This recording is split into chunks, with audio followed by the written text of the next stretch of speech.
Welcome to today's narration, where we delve into one of the most complex and thought-provoking stories in the Bible, the account of Abraham, Sarah, and Hagar.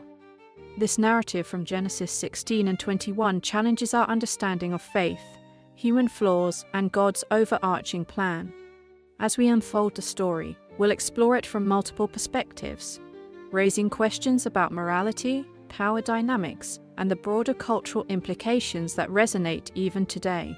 Stay tuned until the end, where we invite you to share your thoughts on this compelling tale. Part 1. The Dilemma of Faith. Our story begins with Abraham and Sarah, an elderly couple living in the land of Canaan. Despite God's promise that Abraham would become the father of many nations, Sarah remained barren. Years of waiting weighed heavily on her faith. Desperation led her to suggest a solution that would alter their family dynamics forever. She urged Abraham to have a child with her servant Hagar. This decision was not uncommon in ancient times, but it highlights a pivotal moment of human doubt. Rather than fully trusting in God's timing, Sarah and Abraham took matters into their own hands. Was this an act of pragmatism or a lapse in faith? Part 2. Hagar's perspective. Now, let's shift our focus to Hagar, the Egyptian servant. Suddenly thrust into the center of her master's plan, she had little say in the matter. After becoming pregnant, her position in the household changed. She began to feel superior to Sarah, who in turn grew resentful and mistreated her. Feeling unloved and outcast, Hagar fled into the wilderness. Alone and vulnerable, she encountered an angel of the Lord. In this powerful moment, God acknowledged her pain and promised that her son, Ishmael, would also become the father of a great nation. Imagine Hagar's relief and renewed strength as she realized she was seen and valued by God, even in her lowest moment. Part 3. Isaac and Ishmael. The growing rift. Fast forward to Genesis 21. Sarah finally gives birth to Isaac, the long-awaited child of promise. Yet, the joy of Isaac's arrival reignites tensions. Sarah grows protective of her son's inheritance and demands that Abraham send Hagar and Ishmael away. Abraham, torn between his love for both sons, receives reassurance from God. He reluctantly complies, trusting in God's promise to care for Ishmael. Hagar and Ishmael are cast out, a moment that has sparked debates for centuries.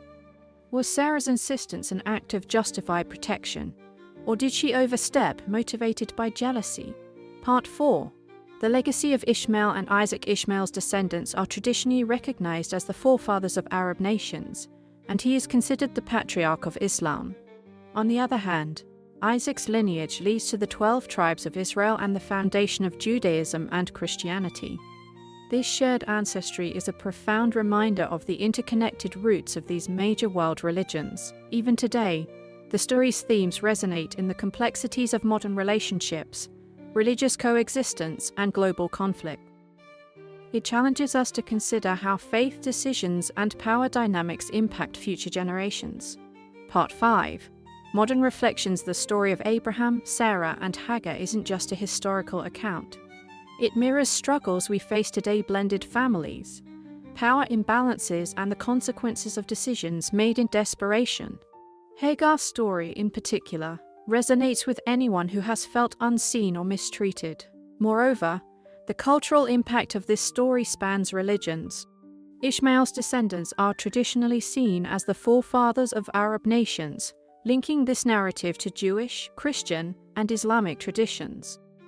This shared heritage is a reminder of our interconnectedness, despite the divisions we often see.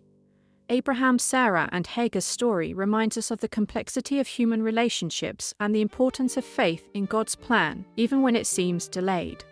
It challenges us to reflect on how we treat others, especially in moments of power and privilege.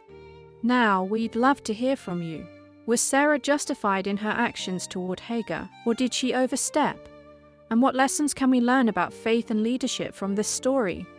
Share your thoughts in the comments below, and don't forget to like, share, and subscribe for more deep dives into the Bible's most fascinating stories. Also, make sure to check out our channel, Bible Storybook, for more engaging narrations. Until next time, stay curious and stay inspired.